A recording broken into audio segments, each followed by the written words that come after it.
Muy bien. De nuevo, buenas tardes a todos. Vamos a comenzar. Recording in progress. ¿Qué tal están? Todo bien, Lick. ¿Y usted cómo está? Bien, también. Qué bueno que se encuentran bien. Bien. El objetivo de la sesión de hoy va a ser ver el tema de algunos de los métodos de investigación en psicología educativa y luego organizar los grupos para las clases presenciales. Entonces, esa va a ser como la actividad que vamos a hacer ya al final de la sesión. También organizar los grupos para el trabajo que hay que hacer para la siguiente semana. Entonces, vamos a trabajar en estos aspectos.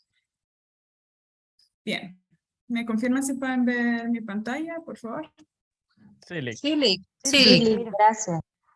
Bien.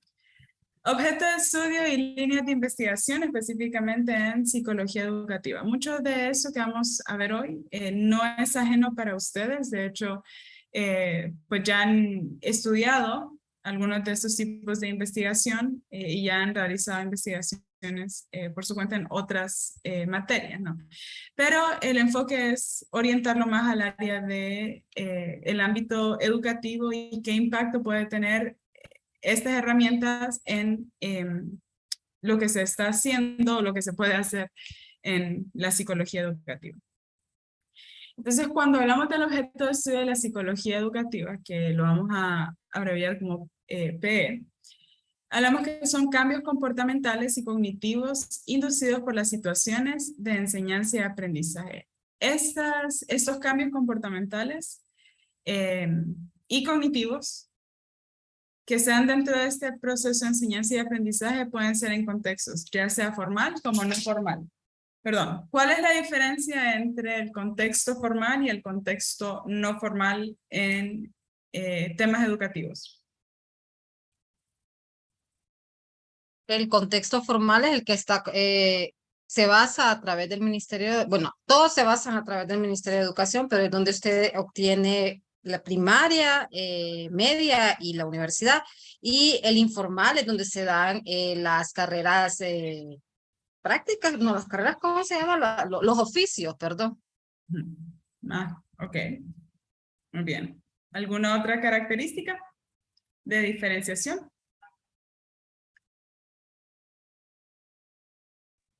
Me parece también, de acuerdo con la compañera, en cuanto al contexto formal, es aquel contexto que académicamente hablando es estructurado, ¿no? La universidad, la escuela, el colegio. Y, no sé, el no formal me parece más como ese contexto en donde, ese contexto de círculo familiar, por ejemplo, o el círculo de amistad, en donde son contextos no formales, pero igual aprendemos algo, según el contexto. Ajá. Formal es un poco más estructurado que el no formal. Digamos, más oficial. Y el informal también involucra procesos de estimulación temprana, por ejemplo, talleres, etcétera. Ok, Jorge.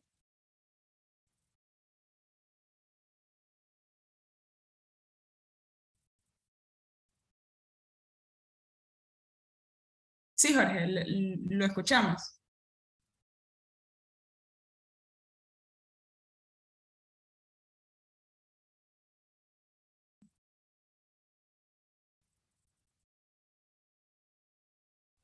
Creo que tiene tapado el audio. El micrófono.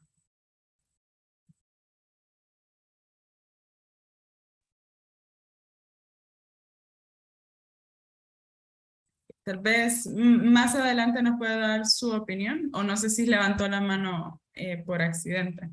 Creo que levantó la mano por accidente. Ok, muy bien. Entonces, cuando hablamos de educación formal, así como ustedes lo definieron, tiene un carácter intencional, es planificado y reglado. Entonces, lo que se trata o lo que se incluye o abarca en este tipo de educación es una oferta educativa conocida como escolarización obligatoria. Entonces va desde primaria, educación secundaria, y ya luego la persona decide si sigue su proceso formativo en la universidad o no. ¿Qué dirección en cuanto al ámbito profesional va a escoger? La educación no formal va a representar actividades educativas de carácter opcional. Entonces no es obligatorio, es opcional y es complementario a los procesos que se proponen o que se ofertan en la educación formal. Son organizadas por la escuela o bien por organismos o asociaciones culturales o deportivas. Así que, aunque no se encuentra totalmente institucionalizada, sí está organizada de alguna forma, pues comprende un proceso dirigido a la obtención de algún nivel de aprendizaje. Entonces, sí va orientado a implementar estrategias de enseñanza y aprendizaje, pero no dentro de un sistema de escolarización obligatorio. Es complementario y generalmente, si es dentro de una institución educativa, por ejemplo, no está abierta como a todo el mundo, o el alcance de la población es más limitado, por decirlo así. En la educación informal también va a comprender aquellos procesos de enseñanza-aprendizaje que acontecen en las actividades de la vida cotidiana. Entonces, justamente lo que hacían mención, ambientes un poco más familiares, ¿no? Entonces, aquellas actividades cotidianas que tienen que ver con la familia, el trabajo o con los amigos. Entonces, son procesos que tal vez los podamos tomar como un poco más aplicables a nuestra cotidianidad que la educación formal como tal. Es decir, a todos nos ha pasado que en lo largo de nuestra formación académica nos hemos encontrado con temas que nos preguntamos, ¿para qué me va a servir en la vida saber esto? ¿No?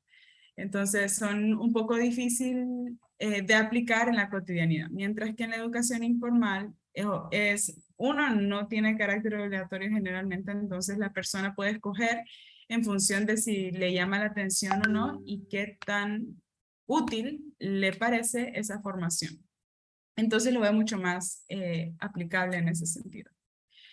Y entonces tenemos aprendizaje como el proceso a través del cual se van a adquirir habilidades, destrezas, conocimientos, actitudes, formas de pensamiento, valores, y que van a ser resultado de estudio, experiencia, instrucción y observación.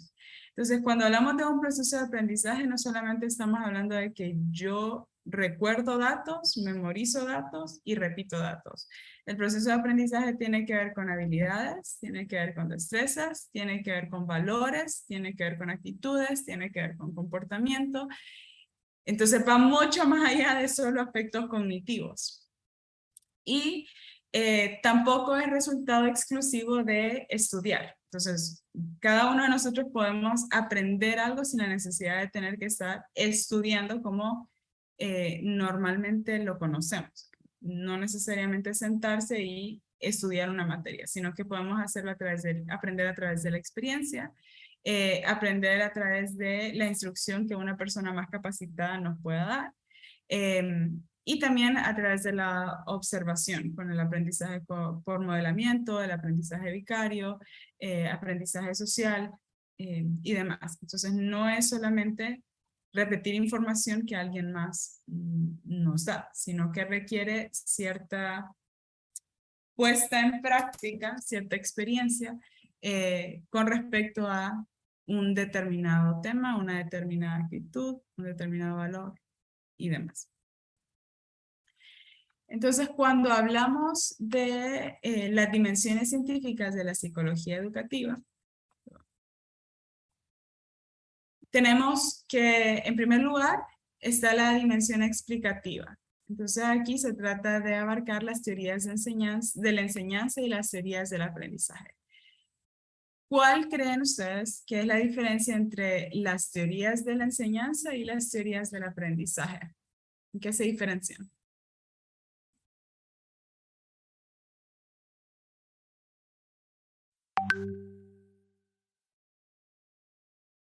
Pues creo, Lee, que como bien los nombres lo dicen, ¿no? ¿Verdad? La enseñanza es como dar, ¿verdad? Es como dar una información, es como lo pedagógico y así, ¿verdad? Y el aprendizaje, pues, más como un proceso de retención y de procesar y así, ¿verdad? Así lo podría diferenciar a simple vista. Ok, gracias, Nesby. ¿Alguien más? Alan. Eh, no sé, la lógica me dice que las teorías de la enseñanza van enfocado a, por ejemplo, las personas que van a enseñar o transmitir un conocimiento, mientras que las teorías del aprendizaje se enfoca más en quién va a aprender, cómo lo va a hacer y qué medios va a tomar para obtener ese aprendizaje. Entonces, las teorías de enseñanza van más orientadas al que enseña, como lo supone el nombre, el docente, el formador, el maestro, o como usted quiera denominar a esa figura formadora.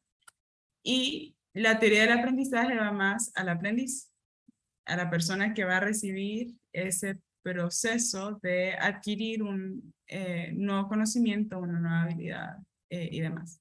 Entonces, las teorías de la enseñanza van a enfocarse en todas aquellas estrategias y métodos que las personas que enseñan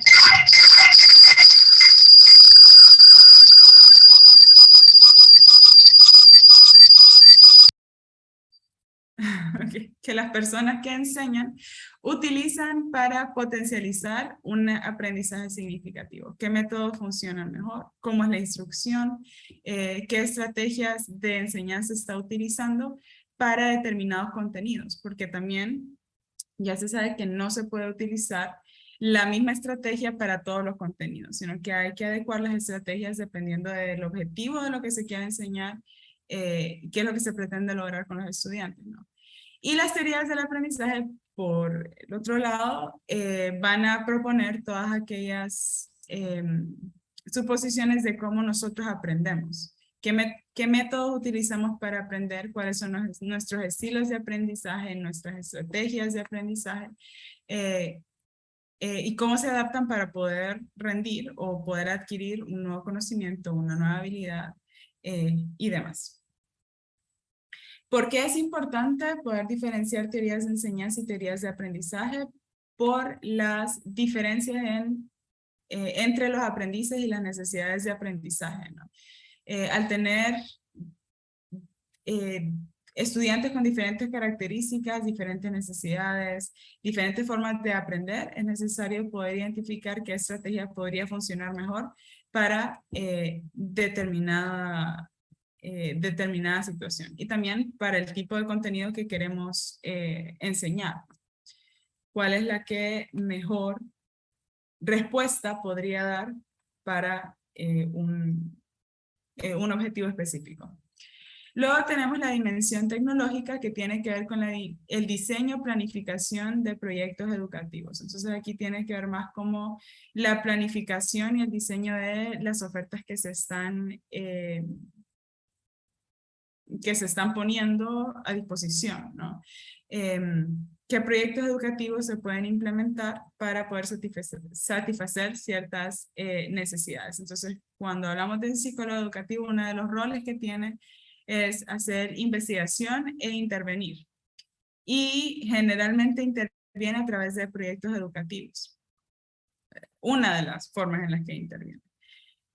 Entonces, esta dimensión tecnológica tiene que ver con la planificación de estos proyectos educativos, que pueden surgir de una necesidad que evidenció en el centro educativo donde trabaja, puede surgir de proyectos educativos que se están implementando en otros centros educativos y que, haciendo las adecuaciones necesarias, podrían implementarse en el centro donde estamos trabajando. Pueden salir de una conversación que se tuvo con algún miembro de la comunidad educativa, etcétera, ¿no? Entonces, implementar estos proyectos que van orientados a satisfacer necesidades identificadas, resolver problemas identificados, promover salud mental, un agradable clima escolar, mejorar las estrategias de enseñanza y aprendizaje en la comunidad educativa y demás. Y luego la dimensión aplicada que tiene que ver con la intervención directa en la situación del proceso de enseñanza y aprendizaje. Aquí ya va más orientado a el tema del diagnóstico, identificación de niños con, estudiantes con trastornos de aprendizaje, dificultades de aprendizaje, problemas emocionales o psicológicos que pueden estar interfiriendo en el proceso de enseñanza y aprendizaje. Pero no solamente trastornos de aprendizaje, porque muchas veces, mejor dicho, puede suceder que un estudiante no esté rindiendo no porque no tiene las capacidades o porque tiene un problema de aprendizaje, sino más bien porque los métodos que se están utilizando no son los más adecuados. Entonces, es ver cómo esa adaptación de la parte aplicativa de los métodos que se utilizan en este proceso. Entonces, ¿cuáles son los enfoques de investigación para la psicología educativa? El primer enfoque es el enfoque descriptivo, que ustedes ya lo escucharon. El enfoque descriptivo en investigación se centra en observar y registrar la conducta. No demuestra causas de fenómenos. Como bien lo dice su nombre, su opción es describir.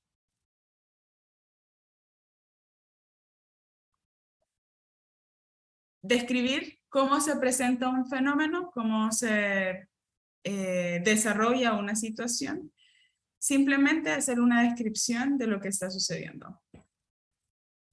No utiliza métodos estadísticos muy complejos. Si va a utilizar estadística, lo más se limita a frecuencia de sucesos o porcentajes de alguna variable, cuántos se presentan en el centro educativo y demás. Entonces no es un análisis estadístico más complejo, es más como cualitativo la descripción de lo que está sucediendo. Luego viene el enfoque correlacional. Aquí el objetivo es ver la intensidad de la relación entre uno o más sucesos. Entonces sí utiliza procesos estadísticos porque hay que ver cómo se relacionan dos o más objetos, pero hay que entender que este procedimiento estadístico es inferencial, no causal. ¿A qué nos referimos con eso? Que al comprobar la relación que existe entre dos variables, simplemente estamos describiendo cómo es esta relación. No estamos diciendo qué causa que las variables se comporten de esta manera. Entonces, por ejemplo, podemos estudiar la relación que existe entre las horas de sueño y la memoria a corto plazo. Y en la investigación podemos ver que hay una correlación entre las horas de sueño que tiene un estudiante con su capacidad de memorizar información a corto plazo. La teoría supone que a menor horas de sueño, peor es el desempeño en tareas de memoria a corto plazo. Al comprobar esta hipótesis, solo podemos comprobar esa relación. O sea, si en efecto al dormir menos, nuestra memoria a corto plazo es peor o más deficiente. Pero no podemos dar una relación de causalidad. Entonces no podemos decir qué causa el qué, solamente la relación que existe entre dos variables. Si queremos hacer un estudio que nos dé causalidad, entonces generalmente utilizamos el enfoque experimental, que aquí sí analizamos la causa de un determinado fenómeno. ¿Cómo podemos analizar la causa de un determinado fenómeno? A través de la manipulación de las variables. Entonces, los enfoques experimentales tienen esa característica de generalmente tener un grupo experimental y un grupo control. Entonces, desempolvando un poco el contenido, el conocimiento de métodos de investigación, ¿cuál es la diferencia entre el grupo experimental y el grupo control?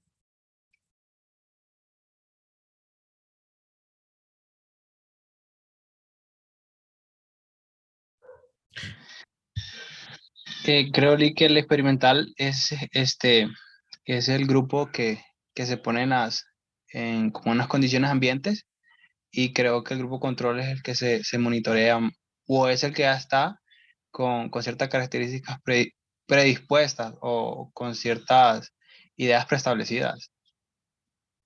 Ok, ajá, por ahí va la idea. ¿Quién más? Ilian. El grupo experimental es el grupo en el que se le aplica la variable que estemos intentando demostrar en el experimento o en la investigación. El grupo control es un grupo similar al grupo al que se le va a aplicar la variable, pero al que no se le aplica ni una ni la otra para comprobar la constancia de la variable que estamos experimentando. Ok, entonces, en pocas palabras, resumiendo lo que las dos intervenciones proponen, el grupo experimental es en el cual usted va a ejercer la manipulación, va a poner en práctica esta causa, y el grupo control va a ser el grupo en el cual usted va a poder comparar o contrastar si realmente esta manipulación que usted ejerció en el grupo experimental es la causa del efecto que se manifiesta. ¿Cómo se puede hacer eso? No manipulando la variable en el grupo control. Entonces, grupo experimental recibe la manipulación de la variable, grupo control no recibe la manipulación de la variable, para poder contrastar si en efecto la manipulación de la variable es lo que causa el efecto en la variable dependiente. Entonces, por eso es que en los estudios experimentales sí se puede establecer relaciones de causa y efecto por la manipulación que existe en la variable y la diferencia entre grupo experimental y grupo control. Ahora, ojo, no todos los experimentos tienen grupo control. Lo ideal es que tengan grupo control, porque así es más riguroso científicamente. Pero no siempre se tiene un grupo control. Un ejemplo de esto, de un experimento donde no hay grupo control, es el estudio de la cárcel de Stanford. No sé quién ha escuchado, quién ha leído o quién ha visto la película referente a este estudio que se hizo en el siglo pasado en la Universidad de Stanford por el psicólogo Zimbardo. ¿Alguien ha escuchado acerca de este experimento? Sí, bueno, yo he visto la película más que todo. ¿De qué trata el experimento? Rodolfo creo que te levantó la mano. Ajá. Comente y después Rodolfo.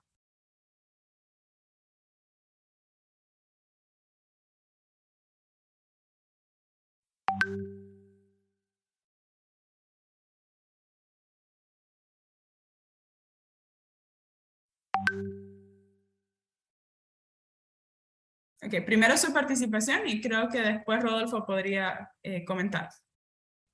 Ok, bueno, yo recuerdo que el experimento trataba así. Me parece que sacaron unos estudiantes de la universidad que iban a pasar por ser policías, o sea que tuvieron dos grupos, uno que iban a ser como personas que estaban encarcelados y las otras iban a actuar como policías. Y si no recuerdo, creo que, no sé si las normas de conducta, algo así, pero lo que sí recuerdo más que todo cómo finalizó, que al final como que de tanto interpretar el papel, como que empezaron a actuarlo como si fuera real, pues como que realmente ellos eran policías y lo que estaban como encarcelados, como que realmente fueran presos. Entonces, la verdad que el estudio salió fuera de control, porque sí pasó incluso hasta violencia y todo eso. Ok, muy bien. Gracias, Aleida. Rodolfo. Sí, yo recuerdo que, bueno, la película la vi, ciertas partes, no la vi todas, sí, y recuerdo que había una parte que era como juego de roles también, y que sí, como dice la compañera, pues también como el método de sobrevivencia empezó a aumentar la violencia física entre los mismos policías también. Exacto.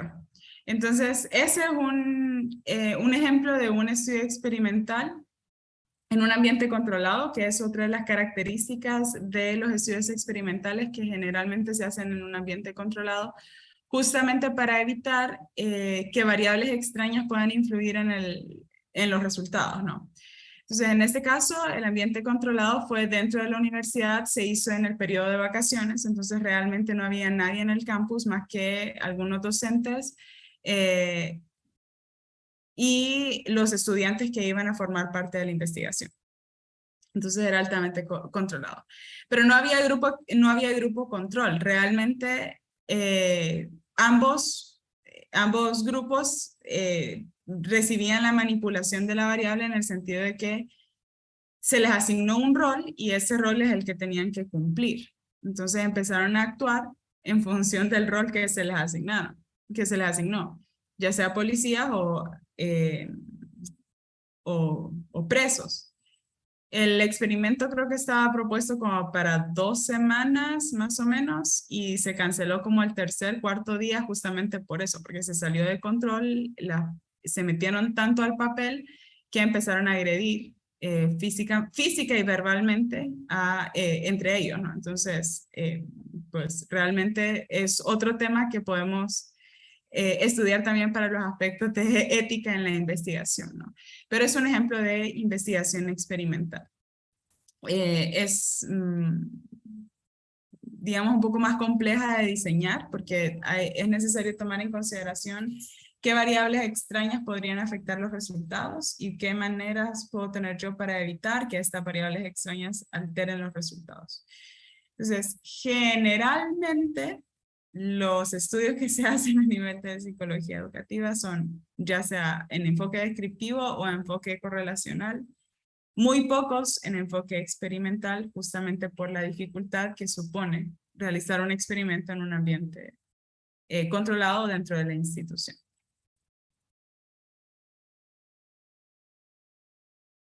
¿Cuáles son entonces los métodos e instrumentos de investigación de la psicología educativa? Número 1, la observación. Ustedes ya tienen experiencia en observación. No es un método o instrumento de investigación exclusivo para la psicología educativa. De hecho, es un instrumento que está presente en todas las áreas de la psicología, independientemente del rubro al que usted se quiera dedicar. Básicamente consiste en observar algo determinado, puede ser una conducta, respuestas, lenguaje no verbal, lenguaje verbal, etc. Y eso lo puede hacer a través de listas de cotejo o simplemente redactar lo que usted observa como observación libre en un ambiente determinado. Entrevistas y cuestionarios. Generalmente las entrevistas son instrumentos en los cuales nosotros les leemos las preguntas a las personas y es más como un diálogo entre el psicólogo y la persona que se está entrevistando. El cuestionario es más un instrumento de autorreporte.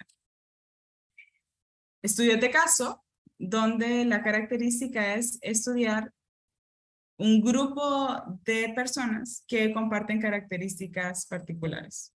Por ejemplo, el estudio con gemelos, el estudio con personas superdotadas, el estudio con personas con espectro autista, etc. Entonces, estudiar un pequeño grupo de personas que comparten características similares con respecto a una variable en específico.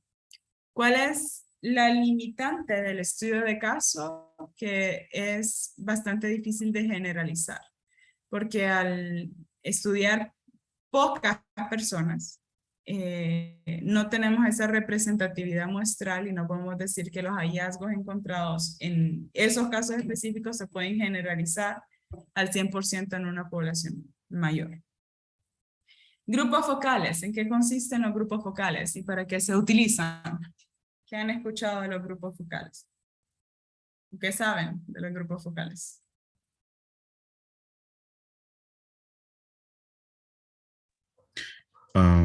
Vagamente recuerdo que es como un foco de investigación de un determinado círculo social, como por ejemplo las culturas o las etnias en específico, o algo así, según recuerdo.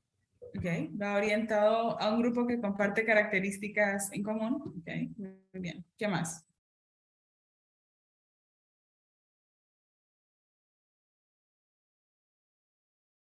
¿Cómo se desarrolla un grupo focal? Es como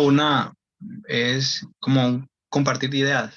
Eh, bueno, yo recuerdo que para Métodos 4 tuve que realizar uno y era así, con el fin de recolectar información del mismo tema por personas con características en común y la información de un tema en específico. Entonces, se hace como una especie de conversatorio con un grupo de personas que comparten características en común y lo que se pretende es obtener información del grupo. Entonces, se habla o se conversa con respecto a un tema en particular, el tema de interés. Generalmente pueden ser grupos de hasta 12, 15 personas por mucho. Grupos más grandes que esto tienen la desventaja de que limita la participación de todos los integrantes del grupo. Si tenemos un grupo muy grande, no todos van a participar y pierde el objetivo de tener a un integrante en el grupo, sino vamos a obtener la información desde su marco de referencia. Los autoinformes, que son documentos que llena la persona o el evaluado.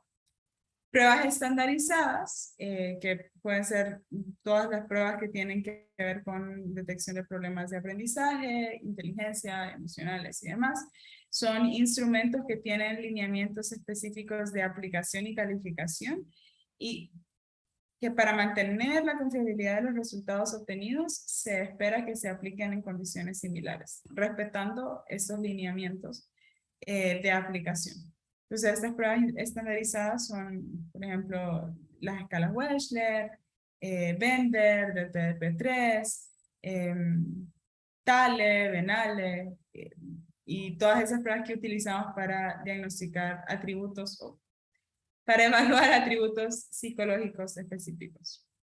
Y estudios etnográficos que tienen que ver con características particulares de un grupo poblacional específico, ¿no? Y evaluación de programas que va más orientado a no tanto evaluar a estudiantes o maestros en sí, sino más bien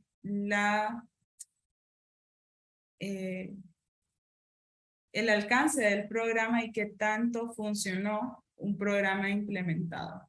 ¿Por qué es importante esto? Porque, bueno, número uno, implementar programas generalmente requiere un costo económico, entonces hay que dar evidencia de que el programa ha funcionado.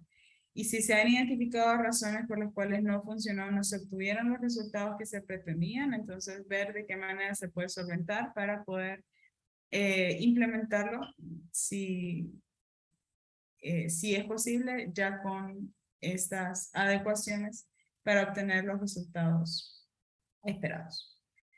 Eso es con respecto al tema de investigación en psicología educativa. No sé si tienen alguna pregunta o algún comentario. Por mi parte está todo claro, Lick. Okay, gracias. Sí, igual, Lick, bastante claro. Gracias. Igual, hasta ahorita todo claro. Perfecto, excelente. Entonces vamos a armar los grupos de trabajo. Esta primera organización es para el tema de las bases teóricas del aprendizaje, donde vamos a ver las teorías conductistas, cognitivas, constructivistas y del aprendizaje significativo. Vamos a desarrollar una actividad en la cual, para abordar esos temas, cada grupo va a hacer un video explicativo de la temática que se le asignó.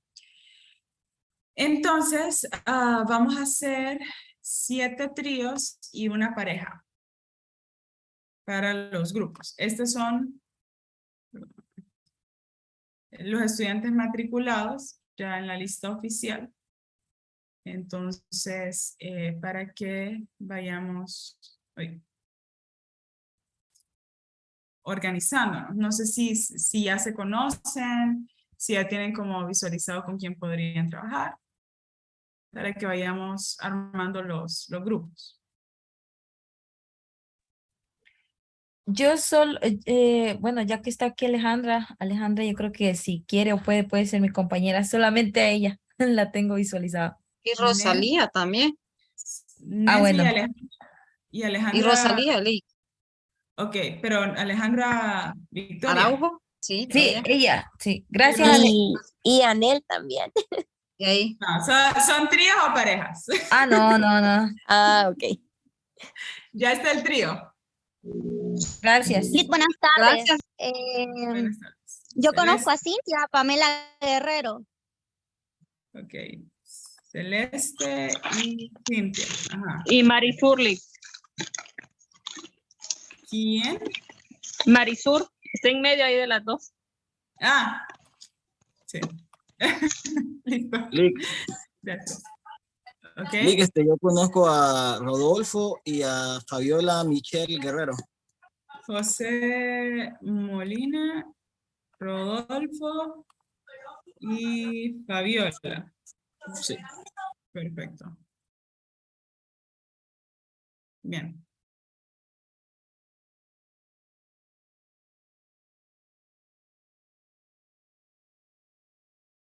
Van 3 tríos. Sí.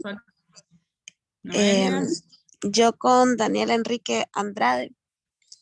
Deme un segundo. Ok. Daniela Enrique Andrade. Vamos a poner en este sol. Daniela Enrique. Grisela Noelia, que soy yo. Y solo a él, la verdad, identifico. Ok. Y bueno, también agregué ahí a Aleida Trejo. Sí, que yo conozco ya a Daniel, no sé si le parece bien. Sí, está ¿Perdón? bien. ¿Ustedes 3? Sí, correcto. Está bien. Ok. Perfecto. Lick, yo iba a trabajar con Harry. Harry. Vamos a ponerlo en este verde. Ajá. Y Darian Fabiola. Rocío, Lick. ¿Quién? Y Darian Rocío, Fabiola Michelle Guerrero y Darian Rocío. Ahora estaba Moncada. Pero Fabiola me habían dicho que estaba con el grupo de José y Rodolfo. Es que yo ya había hablado con Harry, entonces no sabía. Ah, ok. Entonces Fabiola ya no estaría con José Fabricios y con Rodolfo, sino que estaría con Harry. Sí, correcto. ¿Le puede poner liga a Jorge Armando Pavón? ¿En qué grupo? En el mío, de José Molina. Ok, Jorge Armando Pavón. Déjeme. Ok, bien. Entonces en el grupo de Fabiola y Harry, ¿quién falta? Darian Rocío. Darian Rocío Morazán Moncada. Ok, perfecto. Ahora sí. Lick, Listo. yo conozco Lick, a mí, Darian. Vamos a ver a Aileen. Primero Aileen. Ajá. con Ivonne Desiré Aileen. Ivonne Desiré. y nos faltaría alguien más. Ok. ¿Quién más estaba hablando? Que dijo, yo conozco.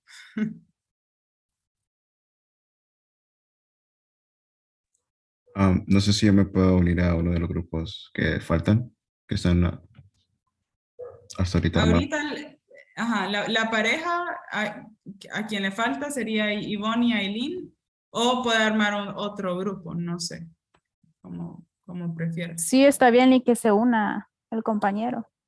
Ok. Muchas gracias. Listo. Entonces queda Risna, Bárbara, Anel, Fernando e Iliam. Aquí va a salir un trío y una pareja.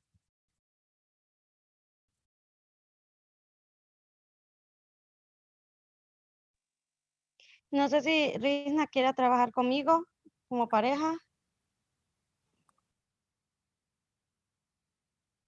¿Risna? Sí, está bien. Ok, entonces esa sería la pareja y el otro trío sería Anel. Fernando Javier Cardona.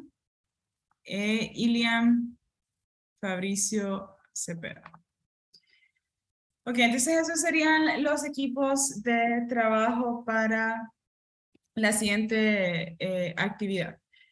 Entonces, en el transcurso de mañana, voy a subir el documento con los equipos ya formados y qué tema les va a tocar, junto con la rúbrica de cómo desarrollar el video explicativo. El video explicativo tiene que ser, digamos, o sea, solo para que se vayan haciendo una idea, lo más entre 5 y 7 minutos por mucho. Tiene que ser obviamente un video elaborado por ustedes, donde cada integrante del grupo participe, y van a tener que abordar la temática que, pues que se les asigne. Entonces, por favor, revisar el documento con el tema y qué es lo que se espera que ustedes hagan en el video. O sea, cuáles son los lineamientos que se van a seguir. Perdón, Lynn, se me cortó un momentito. Dijo que teníamos que participar las 3. Digo, Correcto. los 3. Ok, listo. Todos los integrantes del grupo, ya sean tríos o la pareja, todos tienen que participar.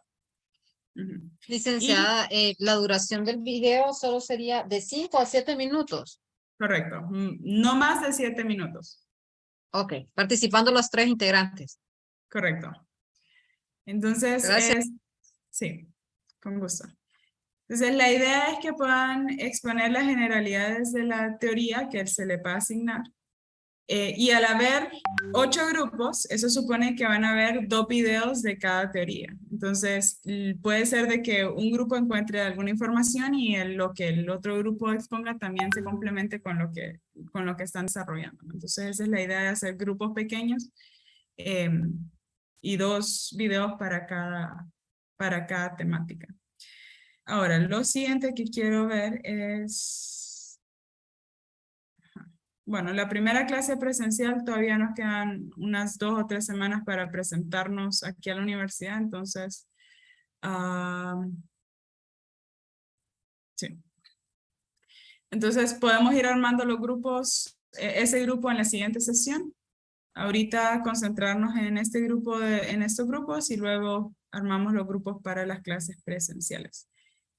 No sé si tienen alguna pregunta o algún comentario.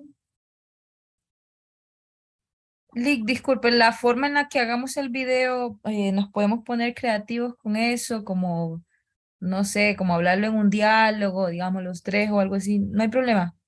No, ustedes tienen la libertad de hacerlo como a ustedes les parezca más atractivo. Entonces, tienen la libertad de poder utilizar toda la creatividad que quieran. Listo, gracias, Lick. Sí, con gusto.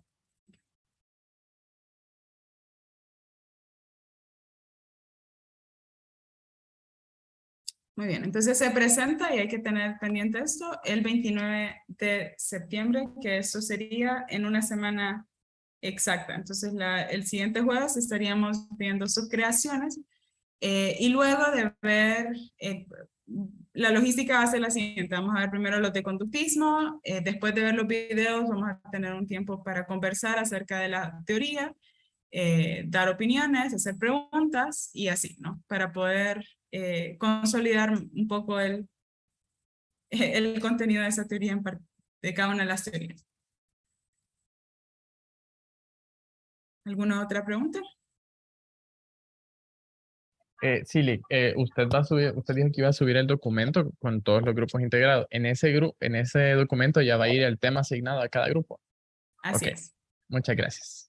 Con gusto, Harry.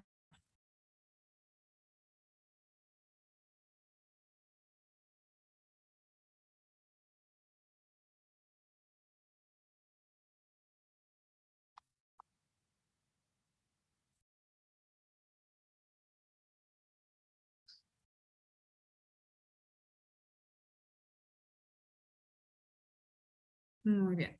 Si no hay más preguntas, entonces con eso cerraríamos la sesión de hoy y nos miraríamos de nuevo la próxima semana. Cualquier consulta pueden hacerlo a través del foro de consultas, la mensajería o el correo o de forma más directa a través de Nesby, ¿no? Entonces, estamos en comunicación. Espero que tengan una buena tarde. Noche. Gracias, Lick. Feliz tarde. Gracias, Lick. Buenas noches. Buenas noches a todos. Buenas noches a todos. Igual. Buenas tardes, gracias, Lick. Con gusto.